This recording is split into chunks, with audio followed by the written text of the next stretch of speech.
السلام علیکم ورحمۃ اللہ وبرکاتہ. بسم اللہ الرحمن الرحیم. قوله لأن الإدراك انفعال والفعل لا يكون انفعالا.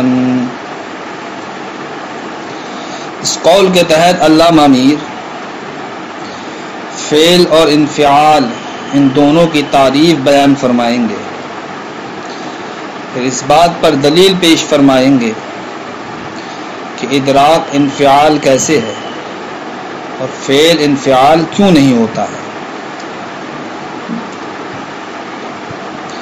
تو فعل کی تعریف ہے التاثیر و ایجاد الاثر، یعنی اثر کو پیدا کرنا. جو چیز اپنا اثر دوسرے پر ڈالے تو اس کو کہا جاتا ہے فعل، اور جو چیز اس اثر کو قبول کر لے اس کو کہا جاتا ہے انفعال. جیسا کہ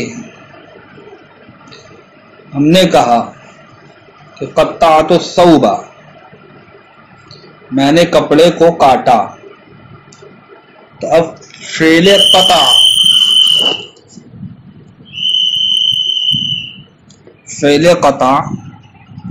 یعنی کہ کاٹنا، ہم نے اس کو واقع کیا کائے پر؟ کپڑے پر. تو کپڑے نے اس کاٹنے کے اثر کو کیا کیا؟ قبول کیا.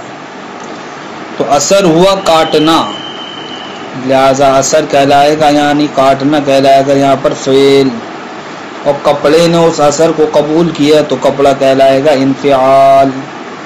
تو فعل کہتے ہیں اثر کو پیدا کرنا، اثر کو موجود کرنے کو، اور انفعال کہتے ہیں اس اثر کو قبول کرنے کو.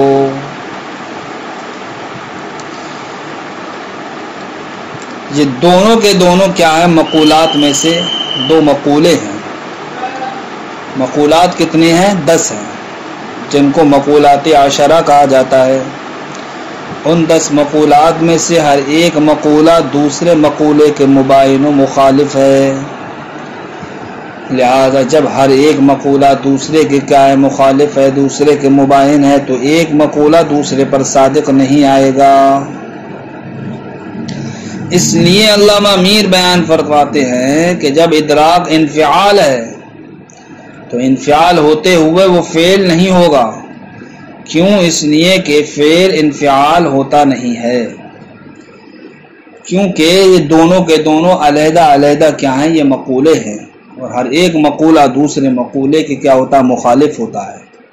تو جب ہر ایک مقولہ دوسرے مقولے کے مخالف و مباین ہے تو جس پر ایک مقولہ صادق آئے گا اس پر دوسرا مقولہ صادق نہیں آئے گا، کیونکہ وہ دونوں آپس میں کیا ہے؟ مباین ہیں. اس لیے فعل انفعال نہیں ہوتا ہے. فرماتے ہیں وَذَلِكَ لِأَنَّ الْفِعْلَ هُوَ التَّأْثِيرُ. فعل انفعال کیوں نہیں ہوتا ہے؟ اس لیے نہیں ہوتا ہے کہ فعل کہتے ہیں تاثیر کو، وَإِيجَادُ الْأَثَرِ، اور اثر کو پیدا کرنے کو، وَالْإِنفِعَالُ هُوَ التَّأَثُّرُ وَقَبُولُ الْأَثَرِ، اور انفعال کہتے ہیں تاثر کو، یعنی کہ اثر کے قبول کرنے کو. تو جب دونوں آپس میں ایک دوسرے کے متضاد چیزیں ہو گئیں، فلا يصدق احدهما على ما يصدق عليه الاخر بالضرورہ، تو اب ان میں سے ایک دوسرے پر بالکل بھی صادق نہیں آئے گا بدیہی طور پر. جب ایک دوسرے پر صادق نہیں آئے گا، اس لیے یہ کہنا صحیح ہے کہ فعل انفعال ہوتا نہیں ہے. واما ان الادراک انفعال، رہا یہ کہ ادراک کیا ہے؟ انفعال ہے، یعنی کہ ادراک یہ مقولہ انفعال سے ہے. اس پر دلیل کیا ہے؟ تو فرماتے ہیں اس پر کوئی دلیل نہیں ہے. بس اتنا کہا جا سکتا ہے کہ علم کی تفسیر جب کی جائے اس بات سے کہ علم کہتے ہیں کہ نفس کا اس صورت کو قبول کر لینا جو صورت کسی شے سے حاصل ہوتی ہے، اس وقت ادراک کیا ہوگا؟ یہ انفعال سے ہوگا. یعنی کہ علم کی جو متعدد تعریفیں ہیں، ان متعدد تعریفوں میں سے جب علم کی تعریف کی جائے انتقاش النفس بالصورت الحاصلۃ من الشیء سے، کہ نفس کا اس صورت کو قبول کر لینا جو صورت شے سے حاصل ہوتی ہے اس وقت ہم ادراک کو کیا کہیں گے؟ انفعال کہیں گے۔ لیکن جب اسی علم کی تعریف کی جائے قائل سے ان الفاظوں سے کہ علم کہتے ہیں اس صورت کو جو نفس میں حاصل ہوتی ہے، تو اس وقت ادراک یہ انفعال سے بھی نہیں ہو بلکہ ادراک یہ مقولہ کیف سے ہوگا۔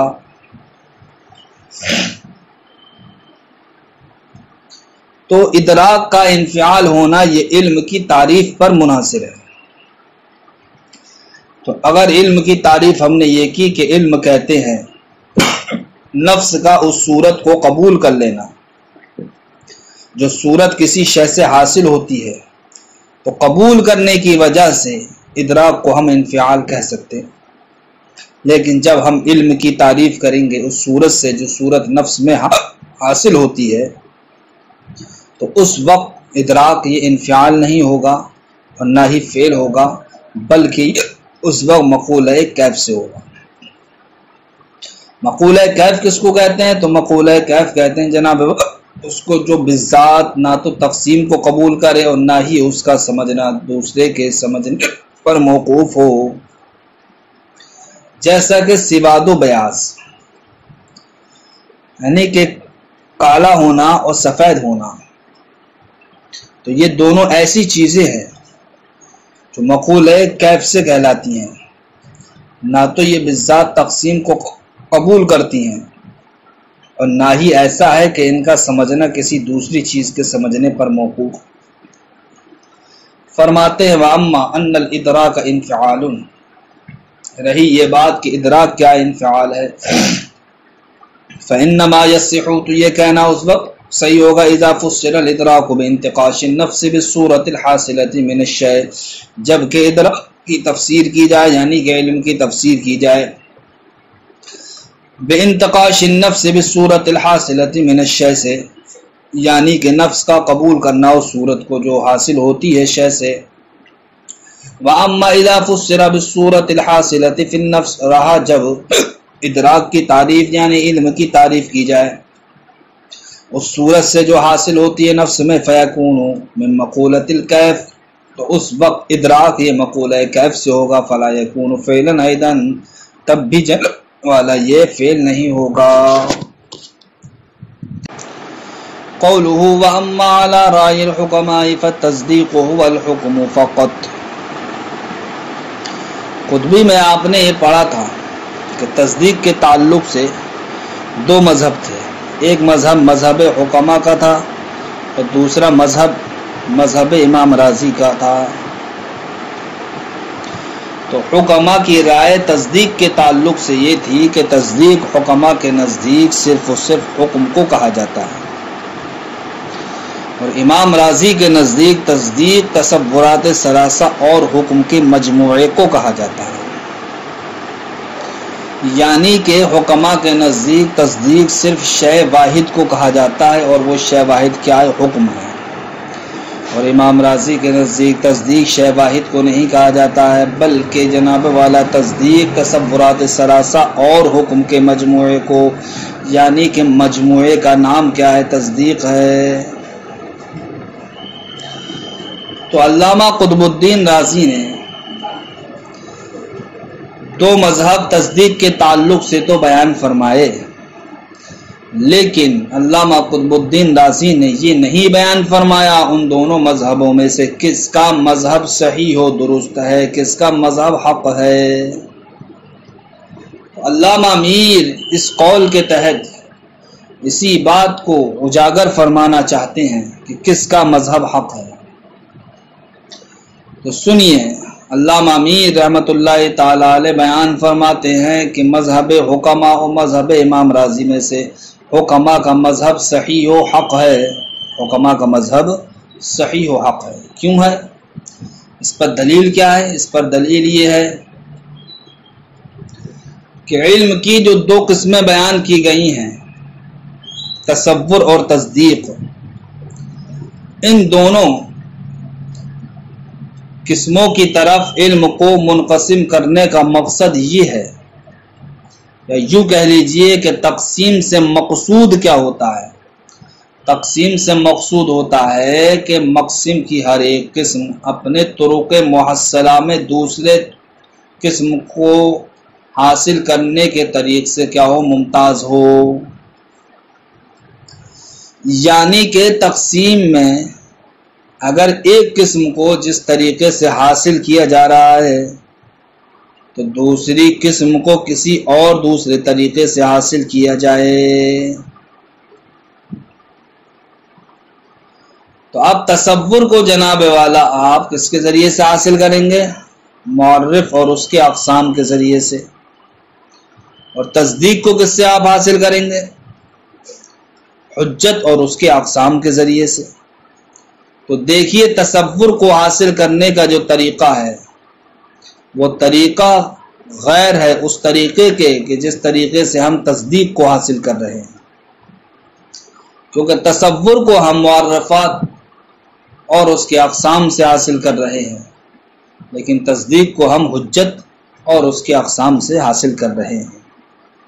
تو تقسیم سے مقصود یہ ہوتا ہے کہ ہر ایک قسم کو حاصل کرنے کے جو طریقے ہیں وہ طریقے مخصوص ہونا چاہیے، اور وہ طریقے کیا ہونا چاہیے؟ دوسری قسم کو حاصل کرنے کے طریقوں سے ممتاز اور جداگانہ ہونا چاہیے۔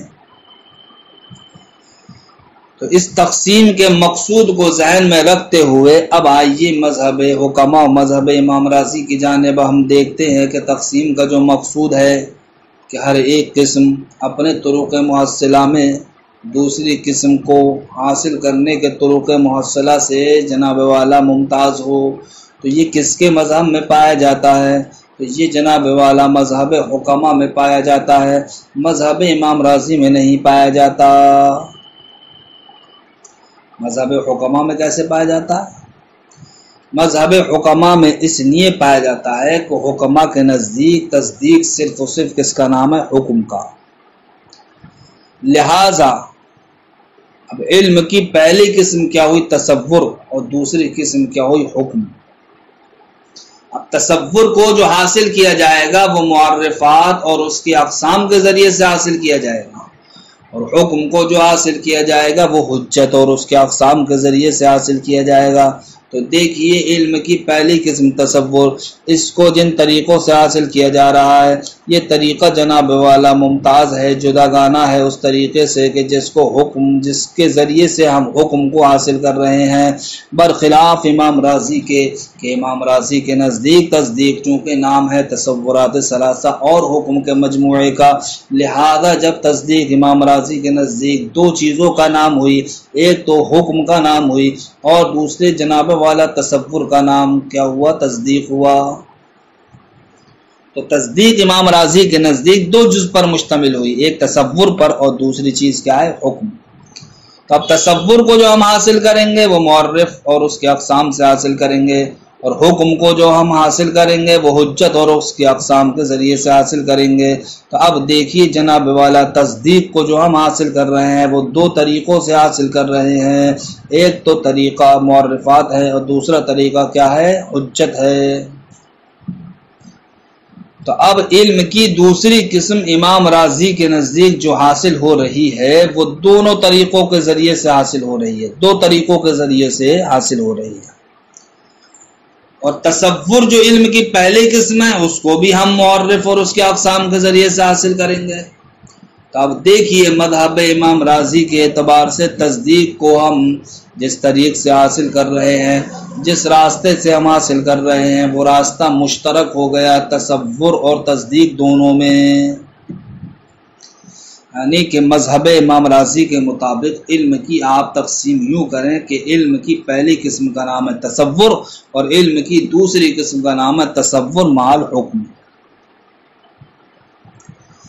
تو اب تصور کو معرفات اربع سے حاصل کیا جائے گا پہلی قسم، اور رہی دوسری قسم تو وہ بھی جناب والا تصور اور حکم پر مشتمل ہے، لہذا اس دوسری قسم کے پہلے جز تصور کو حاصل کرنے کے لیے پھر معرفات اربع درکار ہوں گے، اور حکم کو حاصل کرنے کے لیے حجت اور اس کے اقسام درکار ہوں گے۔ تو اب دیکھیے مذہب امام راضی کے اعتبار سے کہ تصدیق کو جس طریقے سے حاصل کیا جا رہا وہ طریقہ غیر نہیں ہے تصور کو حاصل کرنے کے طریقے سے، حالانکہ تقسیم کا مقصد یہ تھا کہ ہر ایک قسم کو حاصل کرنے کے طریقے کیا ہوں، جدا گانا ہوں۔ تو اب یہ صورت جناب والا، یہ کنڈیشن ہمیں صرف اور صرف مذہب حکمہ پر حاصل ہو رہی ہے، اس لیے کہ حکمہ کے نزدیک تصدیق صرف اور صرف حکم کا نام ہے۔ جب حکم کا نام ہے تو اب تصدیق کو حاصل کرنے میں ہمیں تصور کو حاصل کرنے والے طریقے کو نہیں اپنانا پڑے گا، اس لیے کہ اس صورت میں جو صرف اور صرف حکم کو حاصل کیا جائے گا وہ حکم حجت اور اس کے اقسام کے ذریعے سے حاصل ہو جائیں گی۔ تو حاصل کلام کہنے کا یہ ہے کہ حکمہ کا مذہب حق اس لیے ہے کہ تقسیم سے مقصود یہ ہوتا ہے کہ ہر ایک قسم کو جو حاصل کرنے کے طریقے ہیں وہ طریقے کیا ہونا چاہیے، مخصوص ہونا چاہیے، جدا گانا ہونا چاہیے۔ تو یہ جناب والا تقسیم کا مقصود مذہب حکمہ میں حاصل ہوگا، مذہب امام راضی میں حاصل نہیں ہوگا۔ مذہب حکمہ میں اس لیے حاصل ہوگا کہ حکمہ کے نزدیک تصدیق صرف و صرف حکم کا نام ہے، لہٰذا علم کی ایک قسم حکمہ کے نزدیک تصور ہوئی تو دوسری قسم کیا ہوئی، حکم ہوئی، اور ان دونوں قسموں کو حاصل کرنے کے طریقے جدا گانا ہیں، برخلاف امام راضی کے کہ امام راضی کے نزدیک علم کی دو قسمیں بہی صورت ہوئیں کہ علم کی ایک قسم کا نام ہے تصور اور دوسری قسم کا نام ہے تصور اور حکم۔ لہذا جب ہم تصدیق کو حاصل کریں گے تو تصدیق چونکہ دو جز پر مشتمل ہے تو اب پہلے جز یعنی تصور کو معرفات اربع سے حاصل کیا جائے گا اور حکم کو حجت اور اس کے اقسام سے حاصل کیا جائے گا۔ تو اب یہاں پر علم کی جو دوسری قسم ہے تصدیق، جو امام راضی کے نزدیک تصور اور حکم کی صورت میں ہے، تو اس دوسری قسم کو حاصل کرنے کا جو طریقہ ہے یہ طریقہ جدا گانا نہیں ہوگا تصور کو حاصل کرنے کے طریقے سے، اس لیے امام راضی کا مذہب درست نہیں ہے بلکہ حکمہ کا مذہب کیا ہے، صحیح و درست ہے۔ فرماتے ہیں اقول میں کہتا ہوں ھذا هو الحق، حکمہ کا مذہب ہی کیا ہے، حق ہے۔ کیوں؟ لأن تقسیم العلم، اس لیے کہ علم کی تقسیم سے مقصود الى هذین القسمین، ان دونوں قسموں کی جانب، انما هو لامتیاز کل واحد منهما عن الاخر، کیا ہے، یہ ہے کہ ان دونوں قسموں میں سے ہر ایک دوسرے سے کیا ہو، ممتاز ہو، بطریق خاص یستحصل به، اس طریقے خاص میں جس کے ذریعے سے اس قسم کو حاصل کیا جاتا ہو۔ ثم ان الادراک المسمى بالحکم، پھر یہ کہ جناب والا وہ ادراک جس کا نام حکم رکھا جاتا ہے، ينفرد بطریق خاص يوصل الیہ، یہ جناب والا منفرد ہے اس طریقے خاص میں کہ جس طریقے خاص سے حکم تک پہنچا جاتا ہے، وهو الحجت، اور وہ کیا ہے جناب والا، حجت ہے، المنقسمۃ الی اقسامها، جو منقسم ہوتا ہے اپنے اقسام کی جانب، وما یعنی کہ حکم کو جس طریقے خاص کے ذریعے سے حاصل کیا جائے گا وہ کیا ہے، حجت اور اس کے اقسام ہیں۔ وما عدا هذا الادراک له طریق واحد یوصل الیہ، اور اس کے علاوہ جو ادراک ہے یعنی کہ حکم کے علاوہ کا جو ادراک یعنی تصور کا ادراک ہے، لہو طریق واحد، اس کے لیے بھی کیا ایک طریقہ ہے، یوصل الیہ، کہ جس طریقے سے تصور تک پہنچا جائے گا، وہ طریقہ کیا ہے، وہ القول الشارح، وہ قول شارح ہے۔ فتصور المحکوم علیہ وتصور المحکوم به وتصور النسبۃ الحکمیہ یشارک سائر التصورات فی الاستحصال بالقول الشارح، تب ایسی صورت میں جبکہ تصور کو معرفات اور اس کے اقسام سے حاصل کیا جاتا ہے یعنی کہ قول شارح کے ذریعے سے حاصل کیا جاتا ہے، تو اب چونکہ محکوم علیہ بھی تصور ہے، محکوم به بھی تصور ہے، نسبت حکمیہ بھی تصور ہے، یہ تمام تصورات یہ قول شارح کے ذریعے سے حاصل ہونے میں شریک ہو جائیں گے۔ فتصور المحکوم علیہ، تو محکوم علیہ کا تصور اور محکوم بھی کا تصور، و تصور النسبت الحکمیہ، اور نسبت حکمیہ کا تصور، یشارک سائر التصورات، تمام تصورات شریک ہو جائیں گے فی الاستحصال بالقول الشارح، قول شارح کے ذریعے سے حاصل ہونے میں۔ فلا فائدۃ فی ضمها الی الحکم، تو اب جناب والا حکم کی جانب ان کو ملانے میں کوئی فائدہ نہیں ہے۔ وجعل المجموع قسما واحدا من العلم المسمى بالتصدیق، اور مجموعے کو علم کی ایک قسم بنانے سے کوئی فائدہ نہیں ہے کہ جس کا نام بالتصدیق کیا رکھا جاتا، تصدیق رکھا جاتا ہے۔ کیوں؟ لأن هذا المجموعہ، اس لیے کہ یہ مجموع یعنی کہ جب تصدیق ہم مانے امام رازی کے مذہب کے اعتبار سے کہ وہ نام ہے تصورات ثلاثہ اور حکم کے مجموعے کا، تو فرماتے ہیں لیس لہ طریق خاص، تب ایسی صورت میں تصدیق کو حاصل کرنے کے لیے ایک مخصوص طریقہ نہیں ہوگا، اس لیے کہ اب ہم تصدیق کو امام رازی کے اعتبار سے جو ہم حاصل کریں گے تو جناب والا اس تصدیق کو تصور ہونے کی وجہ سے معرف کے ذریعے سے حاصل کریں گے اور حکم ہونے کی وجہ سے حجت کے ذریعے سے حاصل کریں گے، تو اسی معرف کے ذریعے سے تو ہم نے علم کی پہلے قسم تصور کو بھی حاصل کیا تھا۔ لہذا امام رازی کے نزدیک تصدیق کو حاصل کرنے کا جو طریقہ ہے وہ طریقہ صرف اور صرف تصدیق کے ساتھ خاص نہیں رہے گا۔ لیس لہ طریق خاص، تو اس مجموعے کو حاصل کرنے کے لیے کوئی طریقہ خاص نہیں ہے۔ فمن لاحظ مقصود الفن، تو وہ انسان جس نے مقصود فن کو یعنی کہ فن کے مقصود کو ملاحظہ کیا، اعنی بیان الطرق الموصلۃ الی العلم، یعنی کہ ان طریقوں کے بیان کو جو پہنچانے والے علم تک، لم یلبس علیہ، تو اس پر مخفی نہیں ہے، ان الواجب فی تقسیمہ، کہ علم کے تقسیم میں ضروری چیز کیا ہے، ملاحظۃ الامتیاز فی الطرق، کہ طرق میں امتیاز کو ملاحظہ کرنا، یعنی کہ جو بھی فن کو کے مقصود کو ملاحظہ کرنا چاہتا ہے تو اس کے نزدیک یہ بات پوشیدہ نہیں ہے کہ مقصود تقسیم سے کیا ہوتا ہے، ہر ایک قسم کو حاصل کرنے کے طریقے کیا ہوں، مخصوص ہوں۔ فیکون الحکم احد قسمہ المسمى بالتصدیق، تو اب حکم جناب والا علم کی دو قسموں میں سے ایک قسم ہے کہ جس کا نام تصدیق رکھا گیا ہے، لیکنہ مشروط فی وجودہ وتحققہ الی ضم امور متعددۃ من افراد القسم الاخر، لیکن وہ جناب والا جس کا نام ہم نے تصدیق رکھا ہے، یعنی حکم کو ہم جو تصدیق کہہ رہے ہیں، تو اس حکم کے پائے جانے کے لیے تصورات ثلاثہ کیا ہیں، یہ شرط ہیں، تصورات ثلاثہ شرط ہے، اور حکم کیا ہے، یہ مشروط ہے، اور قاعدہ ہے کہ شرط مشروط سے کیا ہوتی ہے، خارج ہوتی ہے۔ تو اب آپ اگر یہ بھی کہیں گے کہ صاحب حکم کے پائے جانے کے لیے کہ تصدیق اگرچہ نفس حکم کا نام ہے لیکن اس حکم کے پائے جانے کے لیے تصورات ثلاثہ کیا ہیں، یہ شرط ہیں، لہذا حکمہ کے نزدیک اب بھی تصدیق کو یعنی کہ حکم کو حاصل کرنے کا طریقہ مخصوص نہیں ہوگا، تو اس کا جواب یہ دے دیا کہ جو تصورات ثلاثہ تصدیق کے پائے جانے کے لیے ضروری ہیں وہ کس طور پر ضروری ہیں، شرط کے طور پر ضروری ہیں، اور شرط چونکہ مشروط سے خارج ہوتا ہے اس لیے اب تصدیق میں صرف اور صرف نفس حکم کا ہی اعتبار ہوگا۔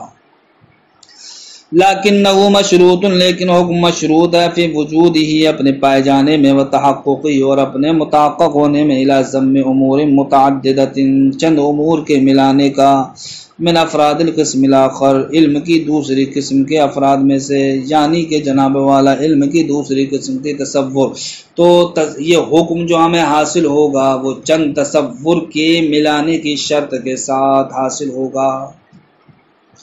تو اب حکماء کے نزدیک بھی حکم میں تصور کا اعتبار ہوا لیکن شرط کے طور پر ہوا، اور قاعدہ ہے کہ شرط مشروط میں داخل نہیں ہوتی ہے، لہٰذا اس اعتبار سے اب حکم صرف و صرف نام کس کا رہ گیا، تصدیق صرف و صرف نام کس کا رہ گیا، حکم کا رہ گیا۔ تو کہنے کا مقصد علامہ میر کا یہی ہے کہ علم کی تقسیم سے مقصود یہ ہوتا ہے کہ اس کی قسم کو جو حاصل کرنے کا طریقہ ہے وہ ہر ایک قسم کا طریقہ مخصوص ہونا چاہیے، جدا گانا ہونا چاہیے، ایسا نہیں ہونا چاہیے کہ جس طریقے سے ایک قسم کو حاصل کیا جا رہا ہے اسی طریقے سے ہم دوسری قسم کو بھی حاصل کریں، بلکہ ہر ایک قسم کو حاصل کرنے کا طریقہ علیحدہ علیحدہ ہونا چاہیے۔ تو یہ جو مقصود ہے تقسیم کا، یہ مقصود صرف اور صرف مذہب حکماء پر ہم کو حاصل ہوتا ہے، مذہب امام راضی پر ہمیں حاصل نہیں ہوتا۔ اس لیے علامہ میر کے نزدیک حکماء کا مذہب کیا ہے؟ حق ہے، صحیح و درست ہے۔ السلام علیکم ورحمۃ اللہ۔